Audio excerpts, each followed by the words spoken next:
Boa tarde, meus amigos que nos acompanham nos nossos estudos virtuais do grupo Alta de Souza. Hoje nós vamos dar início a mais um estudo da nossa tarde de segunda-feira. E o nosso tema é do Evangelho segundo o Espiritismo, prevendo próxima à morte. É um item que está dentro da coletânea de preces espíritas e hoje nós vamos estudá-lo. Vamos então começar com a nossa leitura de harmonização com uma mensagem do livro Migalha. E a mensagem é confiando sempre. Peçamos ao Senhor que nos sustente as forças da desincumbência dos compromissos assumidos e que prossigamos adiante no campo de nossas abençoadas lutas, com a certeza de que o Divino Benfeitor jamais nos abandona. E depois dessa mensagem, vamos fazer a nossa prece. Querido Jesus, querida Alta de Souza, e todos os nossos mentores e benfeitores espirituais que estão conosco nesse trabalho, que estão nos acompanhando, a todos que escutam esse estudo em suas casas. Agradecemos a oportunidade de estarmos mais uma vez aqui, estudando um pouco mais, ouvindo essas palavras, conselhos trazidos da espiritualidade e pedindo para que esses ensinamentos possam estar conosco durante o resto da nossa semana e também a todos aqueles que estão nos ouvindo e também nas nossas telas mentais. Abençoa todos nós, Senhor. Fique conosco, agora e sempre. Assim seja, graças a Deus. Bom, o nosso tema de hoje é esse tema das preces espíritas e ele fala de um tema que ainda é muito complicado para a maioria de nós, que é a morte. E nesse caso, nesse tema de hoje, o texto, né, está falando de prever essa morte que às vezes é tão temida, de uma forma percebendo que ela está próxima, né? Mas a grande questão do nosso estudo é esse temor. Por que que muitos têm esse temor? Por que que alguns não têm tanto? Depende da forma como a morte é enxergada, né? Então, se nós enxergamos a morte como uma passagem, é claro que pelo fato dela ser uma coisa nova, entre aspas, porque nós já morremos algumas vezes, estamos reencarnando, já passamos por esse processo, mas não lembramos, pelo menos de forma clara, é como se fosse uma coisa nova. E tudo que é novo nos assusta um pouco, porque ainda queremos ter o controle das coisas, ainda queremos saber tudo como vai acontecer para que nós possamos agir dentro daquilo que nós temos conhecimento. Porém, não só com a morte, mas com muitas coisas da vida não é assim. Nós não sabemos, não temos o controle e de repente aquela situação chega e nós temos que lidar com ela da melhor forma possível. E a morte, ela é mais uma dessas situações que não sabemos como vai acontecer, que horas vai acontecer, mas na hora que chegar, é necessário que nós possamos lidar com ela da melhor forma, sendo a nossa própria ou de algum ente querido, ou de algum amigo próximo ali, né? Então, como que nós podemos fazer esse exercício? Porque tudo se trata de um exercício. Uma vez que nós não somos ainda espíritos totalmente evoluídos, tudo que envolve a nossa encarnação aqui está ligado ao aprendizado. A fé, ela é um desses aprendizados. Quando a gente ouve falar, você tem que ter fé, tenha fé, dá vontade da gente perguntar, né? Mas onde é que eu compro? Onde é que eu aperto em mim para ter a fé? Porque de fato não é algo assim que a gente apenas deseje e tenha. A gente tem que ir exercitando, lendo, estudando e reparando como é que as coisas vão acontecendo no dia a dia, para que isso vá favorecendo a nossa fé e o nosso entendimento das coisas. Uma coisa vai complementando a outra. Então, quando a gente fala desse assunto de ter fé, e principalmente relacionada a essa hora da morte, é porque o fato de entendermos que a vida continua vai nos dar esse suporte um suporte, um entendimento de que a vida que eu vou ter após o meu desencarne, ou a vida que determinada pessoa vai ter após o desencarne dela, vai estar relacionada com o que ela fez durante a encarnação. Então, esse entendimento se faz necessário para que, a partir de uma melhora enquanto encarnado, a partir de uma escolha de pensamentos e ações edificantes, essa vida após o desencarne, ela continue sendo edificante também. Porque a gente sabe que só quando nós desencarnamos, é o nosso corpo físico que fica perdido. Nosso espírito, ele continua vivo ali. Então, nós vamos continuar esse trabalho, não vamos morrer e descansar como muitos falam.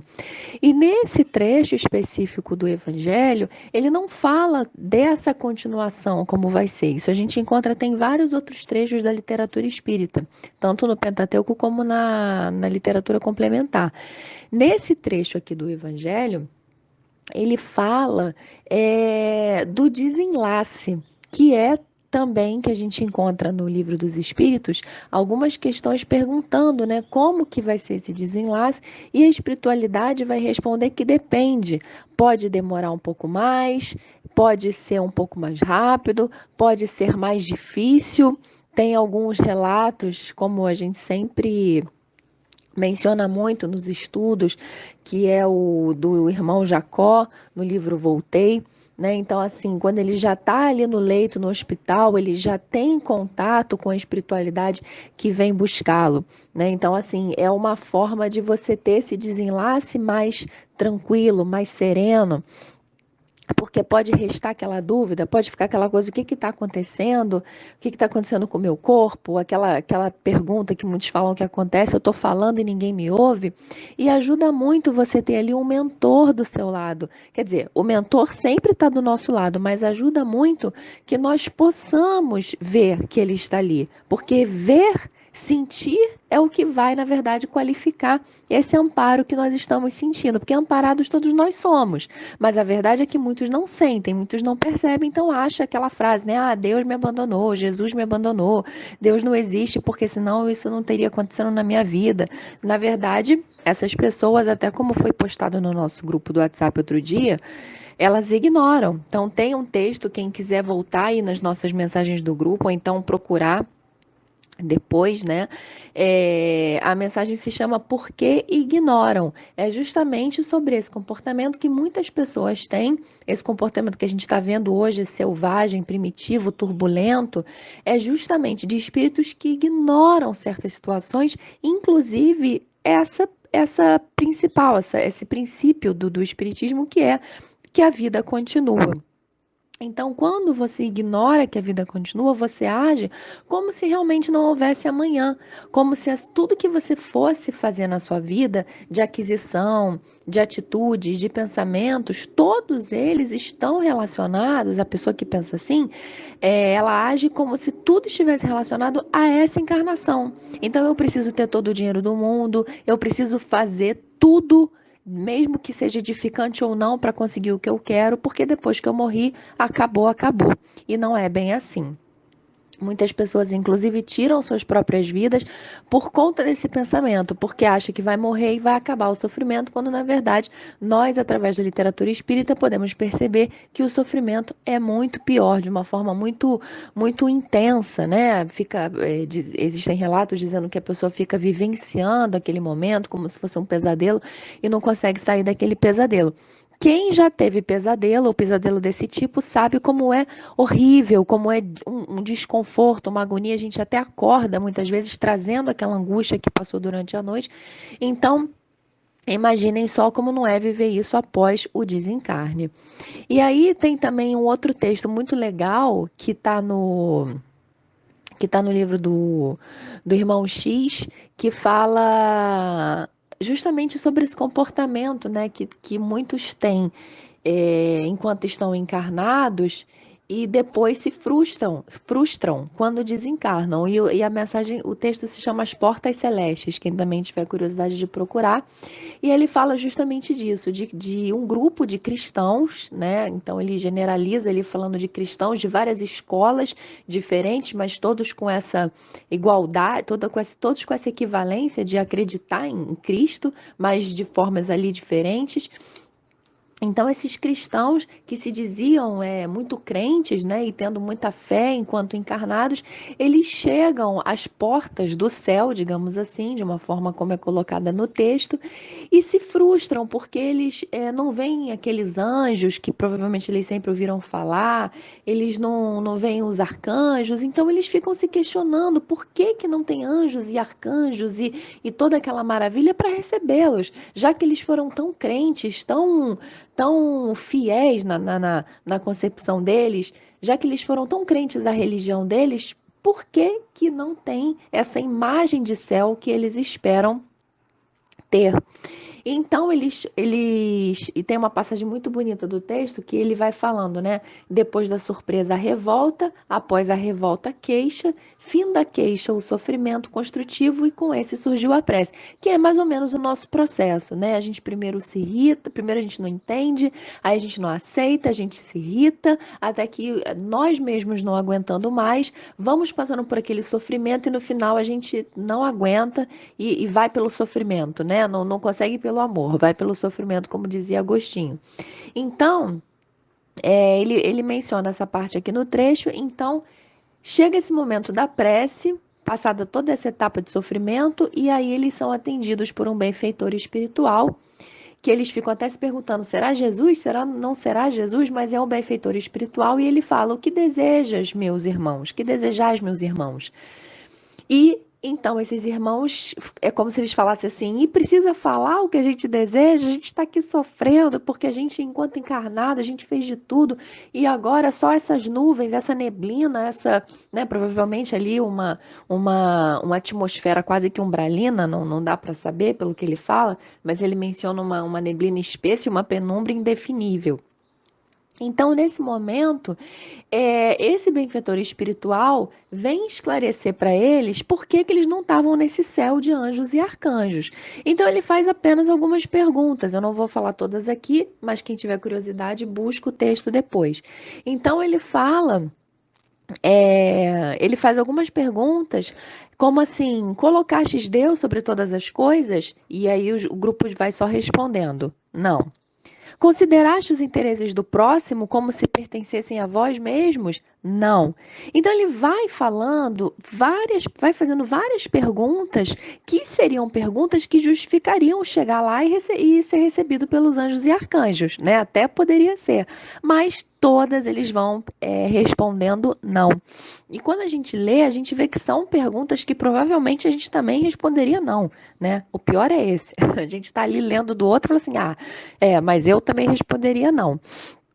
Então, pessoal, o que a gente precisa ter em consideração quando a gente faz esse estudo aqui da prece é que a nossa vida continua. Então, se nós quisermos ter um futuro, né, na esfera espiritual e até nos outros nossos momentos reencarnatórios, de paz, de serenidade, nós temos que plantar agora, no presente. E a prece, ela vem ajudar justamente nisso, porque o nosso tema de estudo não é só falando da vida após a morte, ele é falando da prece quando estamos prevendo próxima à morte. Então, é uma prece no sentido de ajudar esse desenlace, é numa prece de ajudar com que esse desenlace ele aconteça de forma serena, ele aconteça de forma tranquila, ou seja, da melhor forma possível.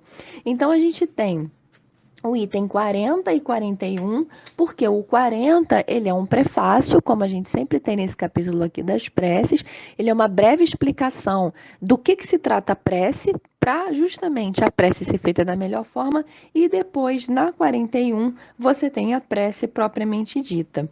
Então, pessoal, a prece, quando a gente vai percebendo, ela vem justamente endossando essas palavras de consciência de que nós somos apenas um corpo físico e que depois vamos passar por esse desenlace. Então, ela traz aqui frases como, por exemplo, creio que o meu corpo é apenas o envoltório perecível de minha alma e que quando eu tenha deixado de viver, acordarei no mundo dos espíritos.